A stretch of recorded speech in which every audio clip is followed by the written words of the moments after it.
renovados para el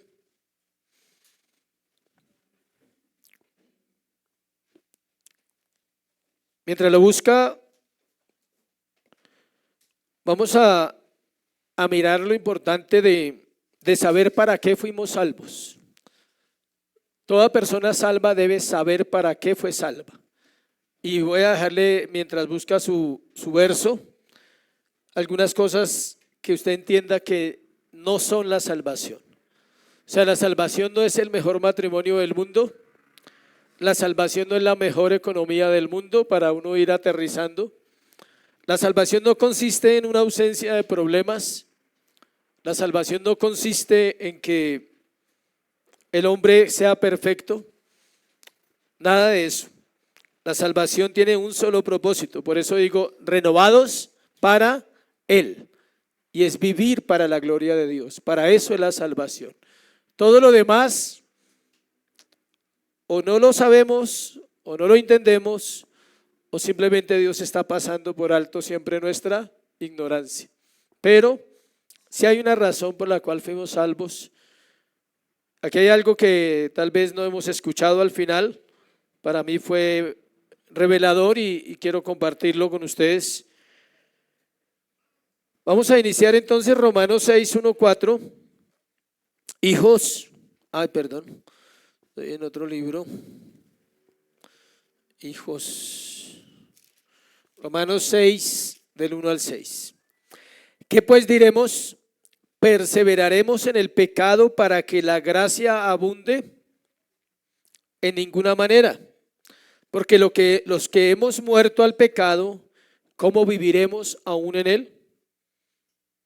¿O no sabéis que todos los que hemos sido bautizados en Cristo Jesús, hemos sido bautizados en su muerte?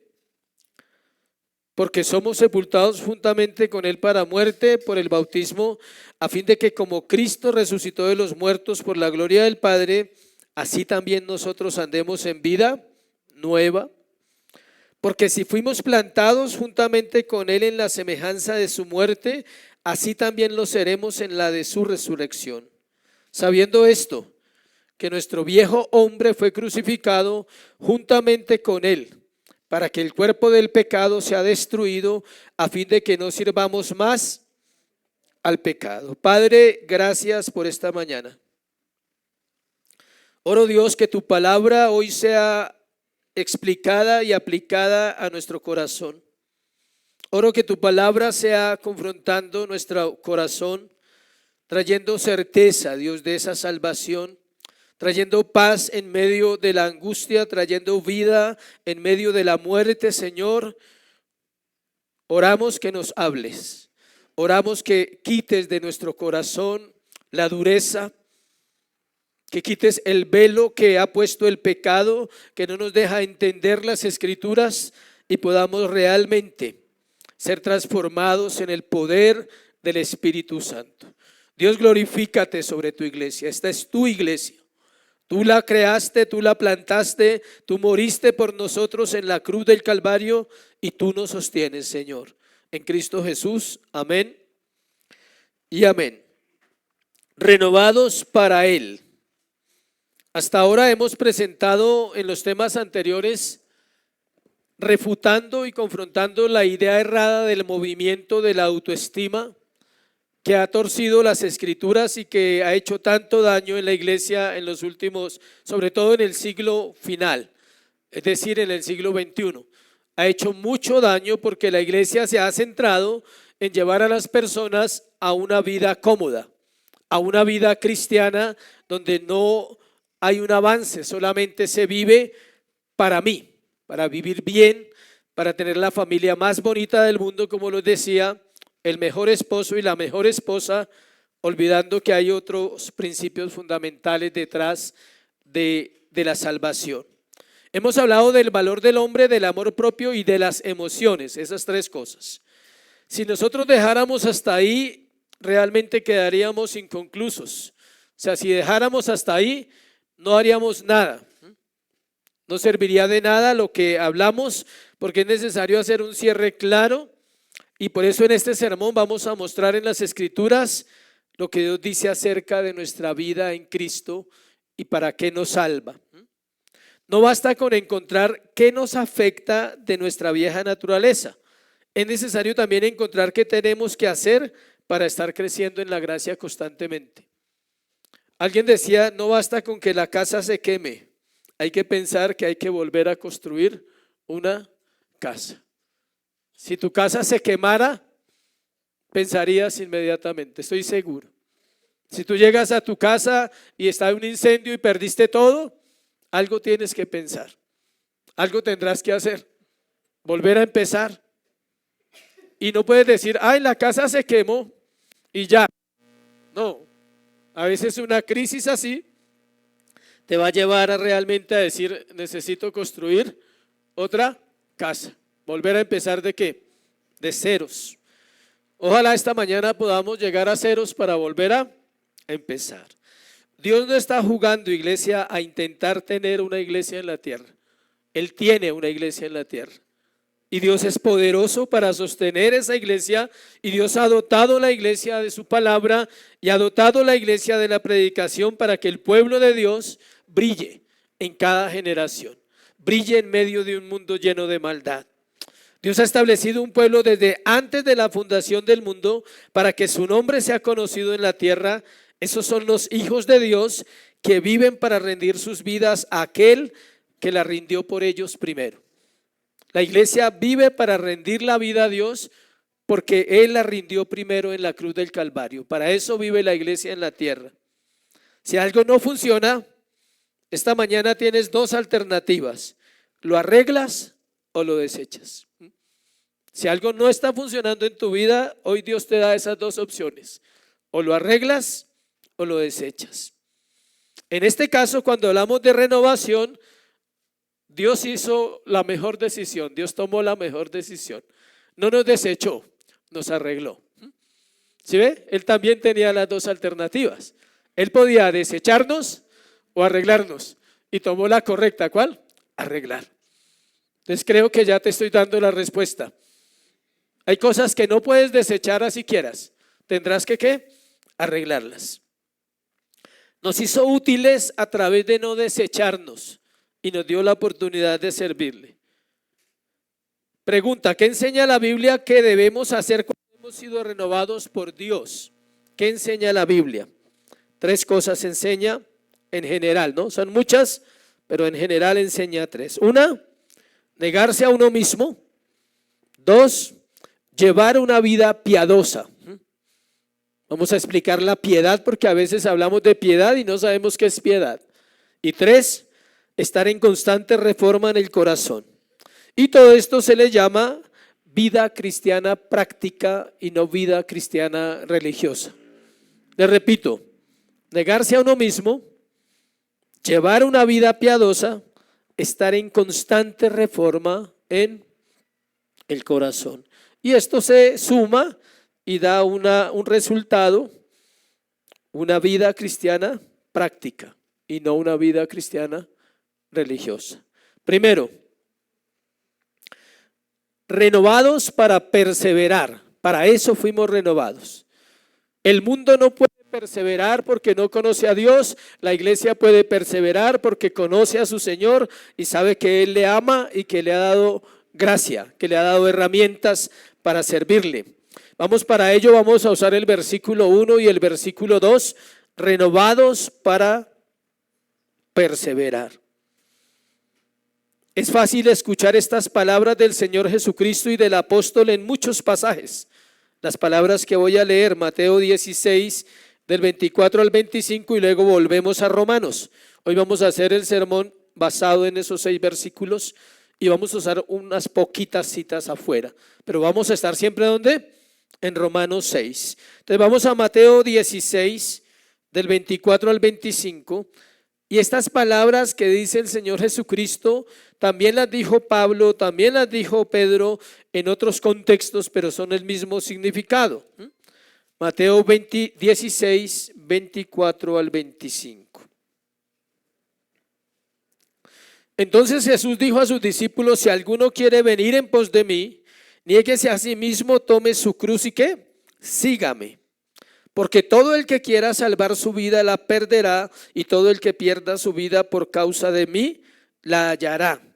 Por eso le digo, es fácil escucharlas del púlpito, es fácil leerlas en la Biblia. Lo difícil es seguir en pos de Él. Venir en pos de Él es difícil.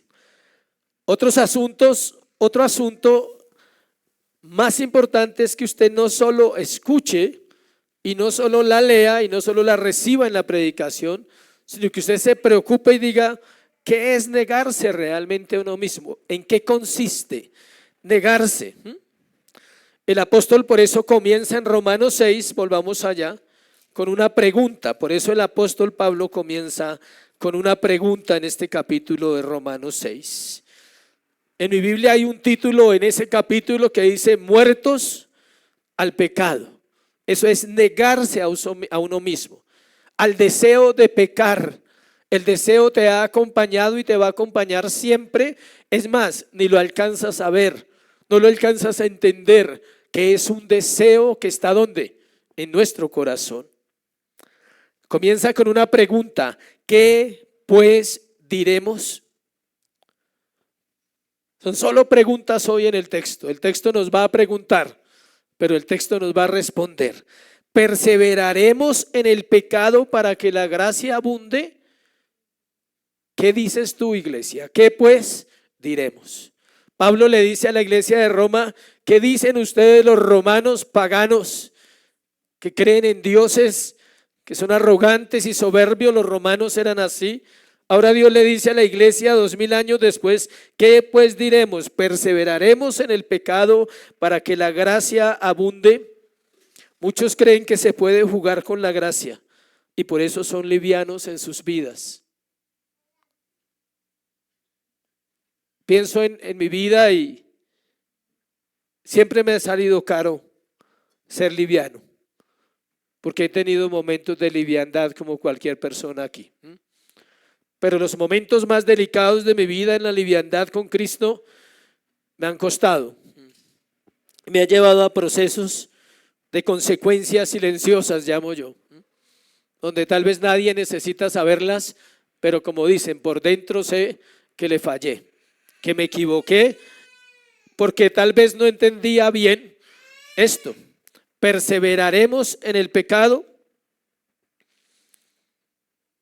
La Escritura nos manda a perseverar en el bien y no en el mal. Por eso dice, ¿perseveraremos en el pecado? La respuesta es un rotundo no, porque la Escritura nos manda a perseverar en el bien y no en el mal.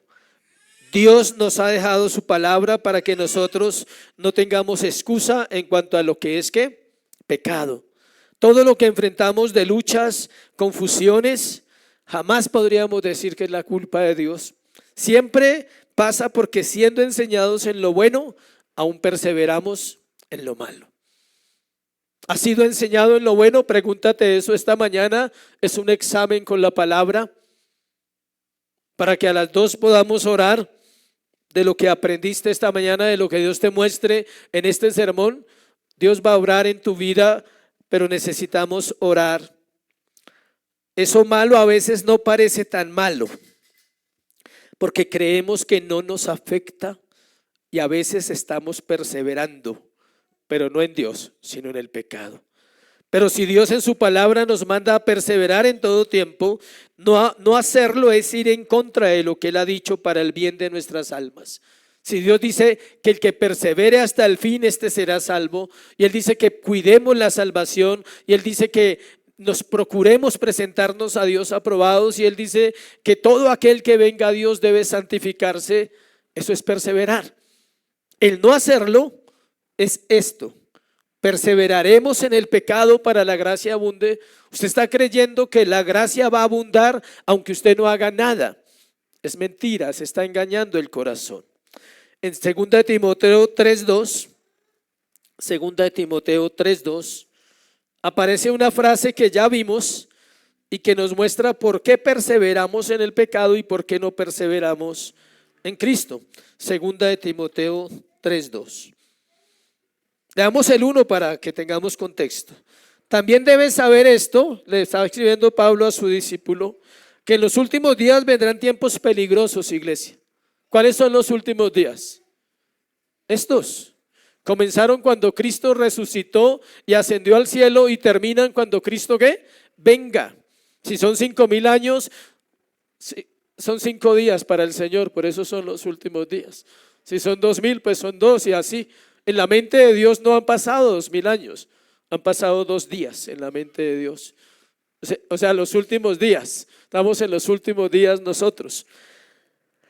Habrá hombres amadores de sí mismos, ávaros, vanagloriosos, soberbios, blasfemos, desobedientes a los padres, ingratos, impíos, sin afecto natural, implacables, calumniadores, intemperantes, crueles, aborrecedores de lo bueno, traidores, impetuosos, infatuados, amadores de los deleites más que de Dios, que tendrán apariencia de piedad, pero negarán la eficacia de ella. ¿A estos qué?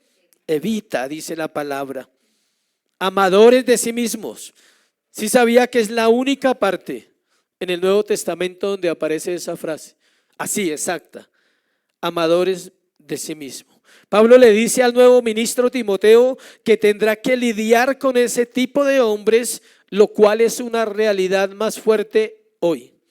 Hace 2,000 años o 1,900 años atrás, Pablo le dijo a su discípulo que este tipo de personas iban a estar en la iglesia.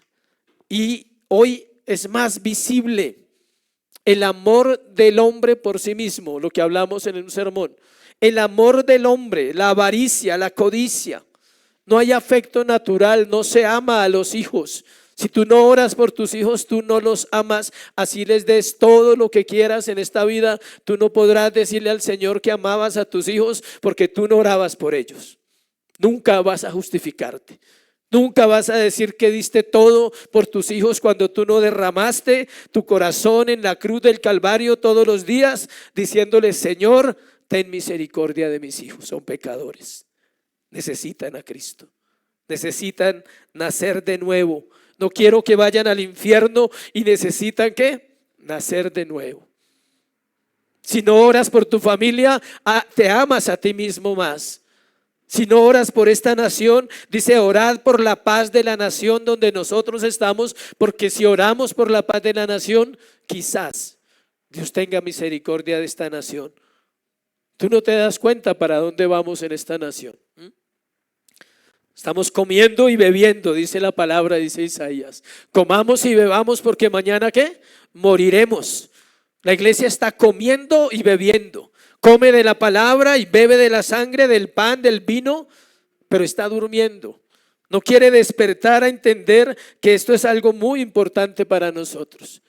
Si Dios no regresa, la iglesia tendrá que enfrentar muchas cosas, porque Dios no va a dar escapatoria a una iglesia perezosa, a una iglesia negligente.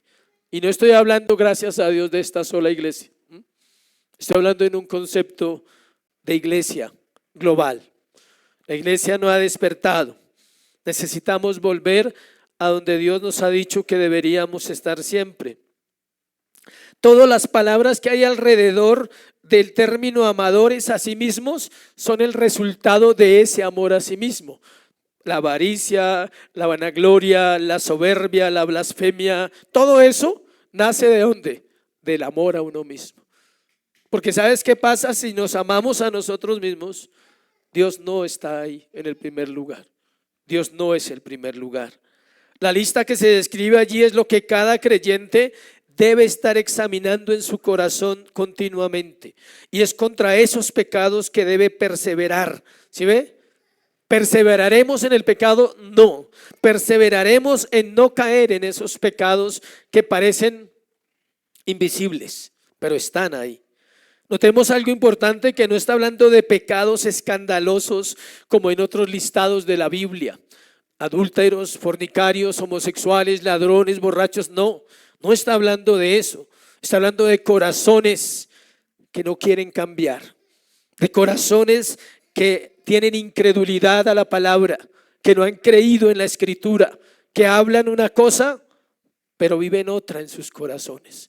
Porque les cuesta ir a humillarse, a decirle: no tengo otra salida. Tengo que venir aquí diariamente y decirte: Señor, soy un pecador. Todos los días peco, todos los días lucho, todos los días batallo, pero gracias por venir a mi vida. El Señor Jesús fue directo en las palabras de Mateo que ya leímos, que el que quiera venir en pos de Él debe negarse a sí mismo. ¿Cada cuánto debemos venir en pos de Jesús? Siempre, todos los días. El hombre no persevera en Dios porque ama su vida más que a Dios. Si miramos el contexto de los versículos 22 y 23, volvamos a Mateo, donde estábamos, a Mateo 16 para cerrar ese punto, y miremos el contexto para entender un poquito ese versículo que es tan interesante. Mateo 16, versículos 24-25. Ya lo leímos, lo voy a leer otra vez y voy a mirar el contexto. Entonces Jesús dijo a sus discípulos: si alguno quiere venir en pos de mí, niéguese a sí mismo, tome su cruz y sígame, porque todo el que quiera salvar su vida la perderá, y todo el que pierda su vida por causa de mí la hallará. ¿Cuál es el contexto? Es el diálogo de Pedro. Volvamos al contexto, versículo 22-23. Leamos desde el 21 para entender. Desde entonces, este es el contexto del texto. Así se entiende un versículo bien claro, que usted diga: no puedo dudar que ese versículo dice eso. Desde entonces comenzó Jesús a declarar a sus discípulos que era necesario ir a Jerusalén y padecer mucho de los ancianos y de los principales sacerdotes y de los escribas, y ser muerto y resucitar al tercer día. Entonces Pedro, que se amaba a sí mismo, tomándolo aparte, ¿sí ve?, comenzó a reconvenirle diciendo: Señor, ten compasión de ti, en ninguna manera esto te acontezca. Pero él, volviéndose, le dijo a Pedro: quítate delante de mí, Satanás, me eres tropiezo, porque no pones la mira en las cosas de Dios, sino en las de los hombres. Pedro se amaba a sí mismo todavía. Pedro tenía miedo a una opresión de Roma. Pedro siempre había pensado que el reino vendría a través de un gobernante, a través de un militar, y él se amaba a sí mismo. Él amaba la vida que llevaba y por eso estorba al Señor. Cuando te amas a ti mismo, no entiendes la cruz. No entiendes qué es tomar la cruz y seguir a Cristo. No son tus luchas, iglesia. No son las deudas, no son los problemas. Esa no es la cruz. La cruz es el pecado que ha quedado en nosotros, un remanente que tiene que ser crucificado a diario. El apóstol decía: porque a diario, ¿qué? Muero. A diario crucifico mi carne. Presentad vuestros cuerpos como sacrificio vivo, santo y agradable a Dios, que es el culto racional. No proveáis para los deseos de la carne. Renovaos en el poder de vuestro entendimiento. Dice: para que comprueben la voluntad de Dios, que es buena, agradable y perfecta. ¿No has comprobado la voluntad de Dios? No te has negado lo suficiente. ¿Cómo para qué? Comprobarla. Y Dios no te va a pedir algo que tú no alcanzas a dar. Dios es justo. Él sabe cada uno de nosotros dónde va y cuánta negación le falta y cuánta negación necesita. No puede pedirle a todos igual, porque sería ¿qué? Injusto. Pero lo cierto es que todos aquí necesitamos seguir ¿qué? Negándonos a nosotros mismos. Segundo, renovados para una vida piadosa. Versículo 3 y 4. Volvamos a Romanos. En versículo 2, antes de pasar al 3 al 4, dice: en ninguna manera, porque lo que hemos muerto al pecado, ¿cómo viviremos aún en él? Ese lo ampliamos ahora al final, porque tenemos que hablar de esa muerte. Entonces vamos a pasar al versículo 3. ¿O no sabéis que todos los que hemos sido bautizados en Cristo Jesús hemos sido bautizados en su muerte? Pablo está preguntando, solo preguntas. Y le dice: ¿o es que no lo saben? Parece que los romanos ya lo sabían, porque está diciendo: ¿o no sabéis? Claro que lo sabían. Ya les habían predicado el evangelio. Habían pasado muchos años desde que Cristo había muerto y la iglesia era una iglesia. Y por eso ya sabían. Por eso él vuelve y les pregunta: ¿acaso no sabéis? ¿O no sabéis qué? Dice ahí. ¿O no sabéis qué? Pareciera que a veces no sabemos O sea, nuestra actitud ante el cristianismo, nuestra actitud ante la vida piadosa muestra que a veces parece, escuche, que no sabemos. Pero al igual que los romanos, sí sabemos. Solo que hay algo interno que no se ha rendido al Señor. Pablo introduce el tema del bautismo, el cual es necesario mirar aquí. En el Nuevo Testamento las personas sean parte de la iglesia públicamente mediante el bautismo. Toda persona que se unía a la iglesia se ¿qué? Bautizaba, declaraba públicamente que se volvía ¿qué? Cristiano, que no tenía miedo que lo mataran, porque ahora no nos matan por bautizarnos. En esa época, si te bautizabas, estabas diciendo, estoy dispuesto a morir, porque Nerón puede matar a todo el mundo, porque los gobernantes mandaban matar a los cristianos. Es en la muerte de Cristo en la cual nosotros somos vivificados para vida nueva. Pablo está diciendo, debemos sumergirnos en su muerte. Es algo que el creyente debe recordar toda la vida. Versículo 3 otra vez. ¿No sabéis que todos los que hemos sido bautizados en Cristo Jesús, hemos sido bautizados en qué? En su muerte. ¿Qué significa la palabra bautismo? Sumergir, tapar, sepultar, sepultura, muerte. Es decir, todos los días el creyente debe recordar ¿qué? La muerte de Cristo. Si un día no recuerdas la muerte de Cristo, tú vives para tu carne. Todos los días recuerdo. ¿Qué recuerdas? Que vives por gracia. Que vives hoy la vida que tienes porque Él murió en la cruz del Calvario. Eso debes recordar todos los días. Que llegas a tu casa de trabajar, que sales de tu casa a trabajar, que tienes una familia, que tienes unos hijos por gracia. Y todo porque Él un día ¿qué? Murió. La vida que nosotros tenemos es una vida espectacularmente muerta. Espectacular, sin problemas. No es igual a la de los creyentes de la iglesia primitiva. No es igual a lo que vendrá al futuro. La pregunta es si esa vida alcanza para que glorifiquemos al Señor. O la pregunta si es que no nos hemos negado lo suficiente como para tener problemas. Si un cristiano empieza a negarse, empieza a tener problemas por todo lado. Y por eso le da miedo. Por eso nos da miedo. Nos da miedo el rechazo, nos da miedo que nos juzguen, nos da miedo perder relaciones, nos da miedo perder amistades, porque negarse demandará eso y te va a conducir a una vida así. Es imposible olvidar por un momento a aquel que murió por mí, que pagó mi deuda, que llevó mi castigo, que perdonó mi pecado. Yo no sé si tú puedes vivir sin pensar en eso, pero el creyente no puede vivir sin pensar en eso. Siempre piensa.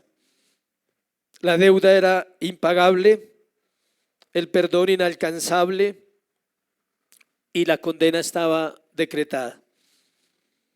Cuando Pablo dice que si no sabéis, está dando por sentado a los que estaban allí que habían sido bautizados. ¿Sí ve? ¿Sí ve la frase cuando dice o no sabéis que todos los que hemos, plural, sido bautizados? ¿Sí ve? Sí sabían, sí eran bautizados. Está hablando a un grupo de creyentes. Dice que habían sido bautizados, habían escuchado la predicación del evangelio. Ahora tú estás aquí esta mañana, iglesia, y tú has escuchado la predicación del evangelio. Y hay una pregunta: ¿quién es tu amo? ¿Dios o el pecado? Versículo 14 del pasaje de Romanos 6. Porque el pecado no se enseñoreará más de vosotros, pues no estáis bajo la ley, sino bajo la gracia. Él es el amo, Dios, no el pecado. Dios nos salvó para que su vida sea real en nosotros. De ahí la importancia de entender quiénes somos en Cristo. Ninguna persona por la cual Cristo murió en la cruz del Calvario, que fue elegida y luego llamada, vive practicando el pecado. No puede pasar y no puede pensar que es así. No puede nunca pensar que entre más peque Dios más le perdona. Es un pensamiento impío. Toda persona salva, elegida, por la cual Cristo murió en la cruz del Calvario, no practica el pecado. Peca, pero no lo practica voluntariamente.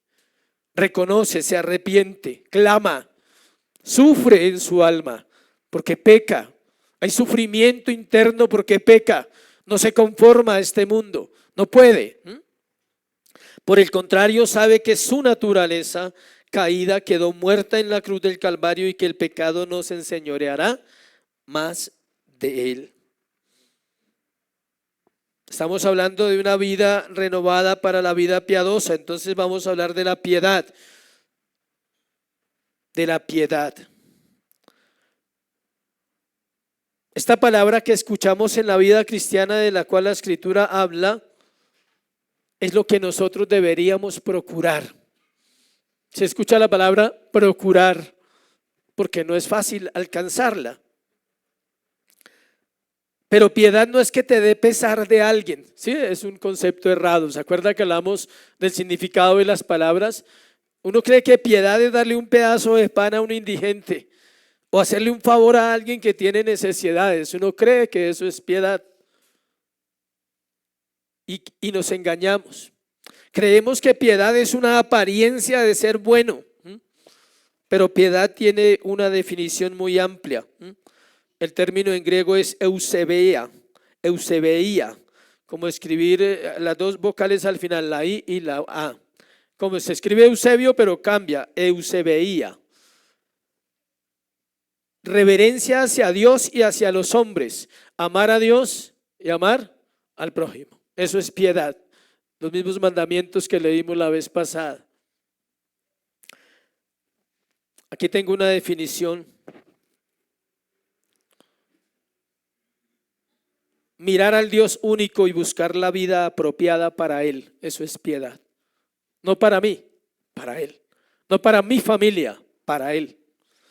Mirar al Dios único y buscar la vida apropiada para Él.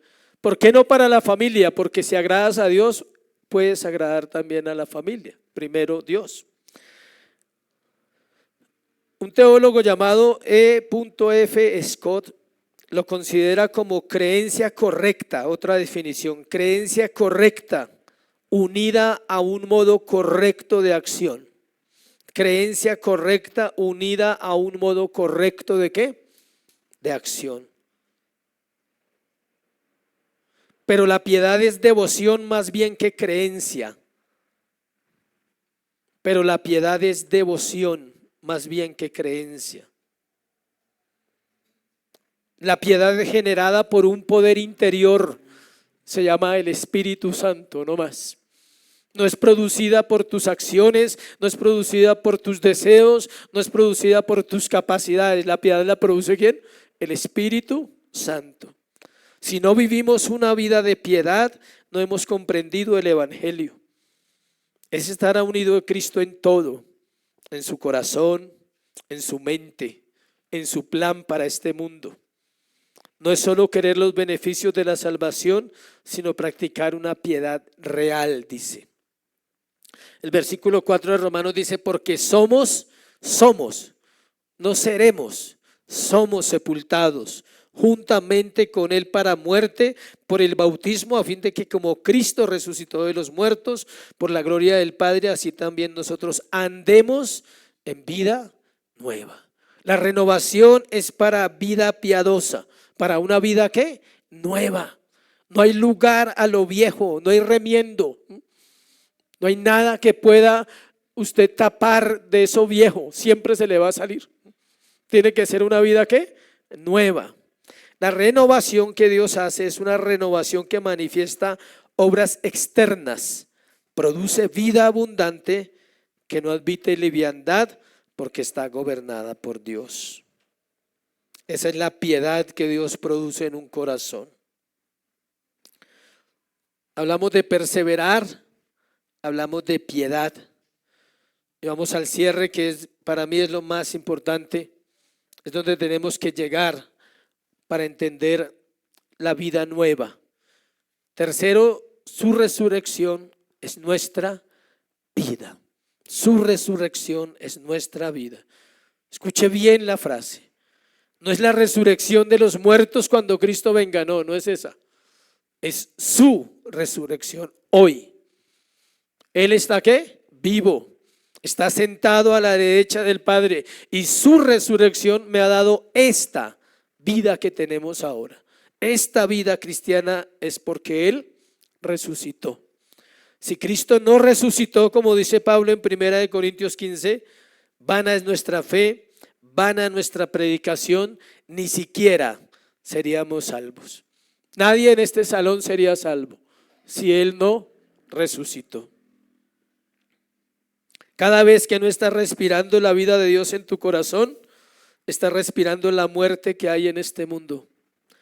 La vida y la muerte son inseparables, iglesia. La vida es el inicio de la muerte es el inicio de la vida. Son inseparables.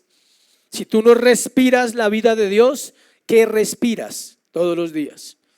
Si tu mañana no es despertar y pensar y decir gracias por la vida, no por esta, sino por toda la vida eterna, entonces ¿por qué das gracias?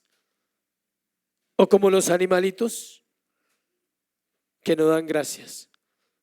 Todos los días debe haber ¿qué? Gratitud. Estas dos palabras definen al hombre, la vida y la muerte. Su vida en la tierra determinará su inmortalidad por gracia. Hay un juicio en el infierno y hay un juicio en el cielo. Y son particulares, individuales, no colectivos. La iglesia también será juzgada. Tu negligencia, tu pecado, aunque seas cristiano, va a recibir recompensa o no va a recibir nada. Porque la vida en la tierra determina la inmortalidad del alma. No determina la salvación, aclaro, sino determina el juicio final. El destino de su alma comienza aquí. Es imposible arreglar algo después de la muerte. No hay tres destinos, solo hay dos. La gloria de Dios o la ira de Dios en su gran día. No hay más. No hay purgatorio, no hay limbo, no hay nada. Quizás muchos quieren vivir la vida piadosa. Saben, escucha iglesia, saben que no son los mismos que fueron antes, pero también son conscientes que aún no son lo que Dios dice. Saben que hay asuntos por resolver, ese es nuestro caso. Aquí hay personas que anhelan la vida piadosa sin necesidad de expresarlo, porque si son verdaderos creyentes, la anhelan porque Dios pone ese anhelo. Pero también son conscientes que no la han vivido y tal vez esa sea la lucha.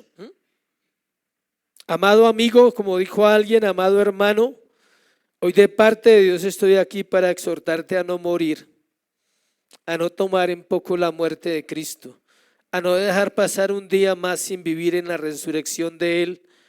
Los que murieron están participando de esa resurrección en el cielo y nosotros participamos de esa resurrección en la tierra. Tenemos su vida y el pecado no puede gobernarnos.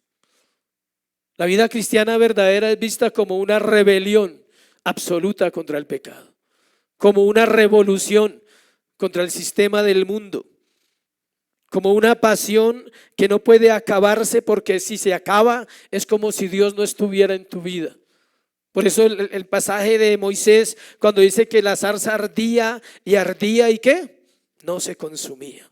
Así es la vida cristiana en el corazón de un creyente. ¿Ella qué? Arde y arde y arde y no se consume. Y lo ha mostrado Dios y lo ha mostrado la Biblia y lo han mostrado vidas de hombres comunes y corrientes que han pasado por la historia y lo muestran hombres actualmente que pueden vivir una vida de pasión por Cristo. No se puede apagar. Si se apaga es como si empezaras a ¿qué? A morir inmediatamente. Las personas cambian para mal muy rápido y cambian para bien muy lento. ¿Sí lo han notado? Que a alguien para mal se le nota fácil. En cambio para bien, paciencia, paciencia. Pero ahí vamos, ¿sí? Versículo 5 de Romanos. Porque fuimos plantados juntamente con Él en la semejanza de su muerte, así también lo seremos en la de su resurrección. Estamos hablando que vivimos por su resurrección. Fuimos plantados, estamos injertados en Él. Así usa la analogía del injerto, así como el injerto tiene un lazo común de vida y muerte con el árbol al cual se injerta. Así es preciso que seamos participantes tanto de la vida como de la muerte de Cristo. Esto es muy importante. Queremos la vida de Cristo, tenemos que participar de la muerte de Cristo. Usted tiene que entender la muerte de Cristo como una doctrina fundamental en su vida. Debe entender por qué sucedió, para qué sucedió, qué hizo Jesús allí. Dice que si somos injertados a semejanza de la muerte de Cristo, habiendo éste resucitado, nuestra muerte también será una resurrección, hablando de nuestra muerte final, pero también hablando de nuestra muerte aquí. En este pasaje no está hablando escatológicamente, está hablando prácticamente. Está hablando de la vida terrenal, que así como Él murió, cuando Él murió, nosotros morimos terrenalmente al pecado. Estamos muertos al pecado. No está hablando, vuelvo y le repito, de la resurrección en la venida de Cristo. Está hablando de la vida nueva que Él nos dio, por lo cual debemos vivir en santidad, y eso es posible, iglesia, porque Cristo en nosotros nos da esa capacidad. Vamos a cerrar con el versículo 6, dando una explicación clara de ese versículo que nos va a ayudar esta mañana y aún en la tarde. Sabiendo esto, que nuestro viejo hombre fue crucificado juntamente con Él para que el cuerpo del pecado sea destruido, a fin de que no sirvamos más al pecado. Lo que Pablo está diciendo en cuanto a morir al pecado está ahí en ese versículo. Hay una postura que es equivocada, y es pensar que porque somos cristianos, la santidad se logra cuando no somos atraídos por el pecado. Escuche bien, ese es un error. O cuando nos hacemos impecables, lo cual solo va a traer autoengaño en el corazón. No hay impecables en el pueblo de Dios. Versículo 12 y versículo 13 del pasaje. No reine pues el pecado en vuestro cuerpo mortal, de modo que lo obedezcáis en sus concupiscencias, ni tampoco presentéis vuestros miembros al pecado como instrumentos de iniquidad, sino presentados vosotros mismos a Dios como vivos de entre los muertos, y vuestros miembros a Dios como instrumentos ¿de qué? De justicia. Pablo no está diciendo que ya no hay pecado en nosotros y que ahora podemos perseverar porque no hay pecado, y que ahora no vamos a ser tentados y que ahora no vamos a tener luchas con el pecado. Eso no lo está diciendo Pablo, que algunos predican mal este texto. Por eso él dice en el 12, no reine pues, es decir, que el pecado sigue ahí, reinando en algunas áreas de nuestra vida. La interpretación se hace a partir del significado de la palabra muerte. No está hablando aquí de la muerte física que ya no tiene sentidos, que ya no respira y que no puede actuar, porque el pecado sigue siendo ¿qué? Atractivo a nuestros sentidos. Aquí no está hablando de eso, de esa muerte física. Entonces, escuche, fue Cristo, Él sí murió literalmente por nuestro pecado, y en Él nosotros morimos también. Es Cristo el que murió por nuestros pecados, nosotros no morimos literalmente. Versículo 6, hay 3 etapas en el versículo, póngale atención. Primera etapa, sabemos que nuestro viejo hombre fue crucificado juntamente con Él, dice ahí el versículo. Segunda etapa, para que el cuerpo del pecado sea destruido. Y tercera etapa, a fin de que en adelante ya no sirvamos más al pecado. La tercera es la que anhelamos. Entonces vamos a interpretarlo de la tercera a la primera. Voy a leerle la primera, la segunda y la tercera, para que no se desubique. La primera, sabemos que nuestro viejo hombre fue crucificado juntamente con él. Son 3 etapas en el versículo. Segundo, para que el cuerpo del pecado, ¿qué? Sea destruido. Tercero, a fin de que en adelante ya no sirvamos más al pecado. Entonces vamos a interpretarla al revés, de la tercera para llegar a ¿dónde? A la primera. La tercera es la que anhelamos. Esa es la que usted anhela y yo anhelo. No servir, ¿qué? Más al pecado.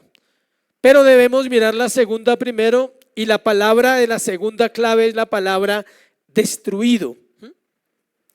Esa palabra destruido aparece en Hebreos 2:14. Acompáñeme a Hebreos 2:14. Hebreos 2:14. Así que por cuanto los hijos participaron de carne y sangre, él también participó de lo mismo para destruir por medio de la muerte al que tenía el imperio de la muerte. Esto es, ¿a quién? Al diablo. La palabra destruir que se emplea en pasaje de Hebreos para hablar de la destrucción del diablo no es aniquilación total. Es decir, fue destruido, pero sigue ¿qué? En acción. Entonces la segunda frase, para que el cuerpo del pecado sea destruido, no quiere decir que fue quitado totalmente. Sigue ahí el cuerpo del pecado. ¿Cuál es ese cuerpo? Su cuerpo. Para que el pecado sea destruido de su cuerpo, usted tiene que ¿qué? Morir físicamente. Es la única manera para que el pecado no esté en nosotros. Tenemos que ¿qué? Que morir físicamente. Ahora, entonces, ¿quién sufrió esa muerte? Cristo. Para que nosotros no sufriéramos la muerte física antes de la salvación. ¿Sí entiende eso? Ningún elegido puede morir antes de que se le aplique la salvación. Su cuerpo no puede morir hasta que reciba la salvación. Porque Dios, la única manera que tiene para quitar el pecado de un ser humano es el día de ¿qué? De la muerte. Por eso puede exclamar las palabras de Pablo.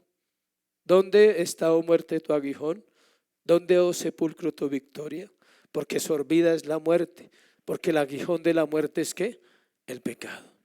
La muerte reclama a la humanidad por el pecado y la recoge el día de su muerte física. Mira bien el contexto. Es una muerte física la que paga el pecado al final, tiene que pagar. Pero la muerte espiritual no pagamos. Cristo ya pagó en su muerte física. ¿Sí ve al revés? ¿Sí me expliqué bien? La muerte física de nosotros hace una paga. La paga del pecado es ¿qué? Muerte. La enfermedad, la vejez, las arrugas, todo eso es parte de la caída del hombre. Pero la muerte espiritual no la pagamos, porque ¿quién la pagó? Cristo por nosotros. Ni el diablo, escuché, ni nuestra naturaleza han sido aniquilados, según esos 2 pasajes. Pero la voluntad de Dios es que el dominio de ambos sea destruido. ¿Qué le quitó Dios a Satanás? El dominio. ¿Y qué le quitó Dios al pecado en su corazón? El dominio. No nos puede dominar. De hecho, el poderío de nuestra naturaleza antigua ha sido derrocado en virtud de algo que sucedió en la cruz, a lo cual se refiere la primera frase del versículo 6. La crucifixión de nuestro viejo hombre, de nuestro antiguo yo. Y aquí llegamos a donde quería llegar, al antiguo yo. ¿Quién murió con Cristo en la cruz del Calvario? El antiguo yo. Es decir, toda su vida, y se lo hemos dicho a varias personas, toda su vida antes de la salvación no existe. Ningún pecado de esos que existe. Solo existe un proceso después de la cruz para el cristiano. Su antiguo yo está ¿qué? Muerto. Pero esa naturaleza quedó en mí, en la nueva vida. Ahora debo perseverar. Ahora debo luchar. ¿Sí me estoy explicando? Yo entendí eso hasta ayer. Bueno, para antier. Lo entendí bien. Entendía muchas cosas, pero esto me trajo mucha paz. Porque todos lidiamos con nuestro pasado y todos todavía tenemos culpas del pasado, las cuales no son de Dios, las cuales no son del Señor en ninguna manera. Sí, es diferente que tengo una responsabilidad por el pecado que cometo cuando ahora. Ese pecado es el con el que usted debe lidiar, debe batallar, debe luchar. El antiguo yo, escuche, no es la vieja naturaleza, ya que al hablar del cuerpo del pecado nos referimos a ella. Quitamos todo sentido al versículo si interpretamos las dos frases de la misma manera. El viejo yo es una cosa y la vieja naturaleza, la naturaleza caída es otra cosa. Es decir, la persona antigua murió, sus pasiones, sus deseos, sus vicios, todo murió, toda esa práctica que usted tuvo de pecado, ¿qué? Murió. Pero la vieja naturaleza no ha muerto, está ahí. Ahí está luchando para que la salvación no sea plena en nosotros. Miren lo que dice acá. La expresión del antiguo yo no corresponde a nuestra vieja naturaleza no regenerada, ¿sí? Sino a nuestra vida anterior no regenerada. Le repito, la expresión del antiguo yo no corresponde a nuestra vieja naturaleza no regenerada, sino a nuestra vida anterior no regenerada. A toda esa vida anterior se refiere el antiguo yo, no a la vieja naturaleza. Esa naturaleza sigue ahí. Lo que éramos antes en términos de la versión popular, no mi yo inferior, sino mi yo anterior, pues bien lo que fue crucificado con Cristo no fue una parte de mi ser llamada vieja naturaleza, sino todo lo que yo era antes de ser regenerado. Es decir, la vieja naturaleza nunca la van a quitar, pero hay una buena noticia: lo que usted era antes de Cristo no existe. Por eso el pecado, escuche, por eso es que el pecado no puede gobernar a un cristiano, porque ese cristiano no es la misma persona, es otra persona que tiene la naturaleza ahí, el remanente sí, pero no es la misma persona. Y por eso los muertos no pueden venir a Cristo, porque siguen siendo la misma persona que no ha sido ¿qué? Redimida y perdonada. Pues bien, lo que fue crucificado con Cristo no fue una parte de mi ser, le repito, llamada vieja naturaleza, sino todo lo que yo era antes de mi ser regenerado. Mi antiguo yo es mi vida antes de mi conversión, mi yo no regenerado. Esto queda claro porque en este capítulo la frase nuestro viejo hombre fue crucificado es equivalente a la frase hemos muerto al pecado. ¿Por qué estamos muertos al pecado? Porque Él quitó la vida anterior antes de la salvación. Por eso no. Ahora surge una pregunta: ¿quién peca hoy? El hombre nuevo. Y ese es el asunto que tenemos que resolver constantemente. ¿Sí ves? Quedas sin culpas, ya no hay a quien echarle la culpa. Esa interpretación incorrecta se presta para aquellos que dicen: no, es que mi hombre viejo pecó. No, él está muerto. Eres tú, que no haces lo que debes hacer, que no perseveras en la oración, que no perseveras en la palabra, que no perseveras en la piedad. Entonces por eso pecas. Pero ya no hay culpable, ya no es Satanás y ya no es el hombre viejo. Es tu nueva vida que no hace lo que tiene que hacer. Ahora estamos en condiciones de ver las tres frases del versículo 6 en su orden correcto. Primero, nuestro antiguo yo fue crucificado con Cristo, es decir, nosotros fuimos crucificados con Cristo. Nos identificamos por medio de la fe y del bautismo con Él. Así participamos en su muerte al pecado, fuimos crucificados con Cristo de esa manera, el viejo yo. En segundo lugar, para que nuestra vieja naturaleza fuese despojada de su poder, y esto se hizo para que en tercer lugar no estemos esclavizados al pecado. Es decir, la vieja naturaleza perdió su esclavo. Ella perdió al que podía esclavizar, perdió al hombre antiguo, al hombre pecador. Y ahora Dios ha dado una vida ¿qué? nueva y el pecado no se enseñoreará más de nosotros, iglesia. Amén.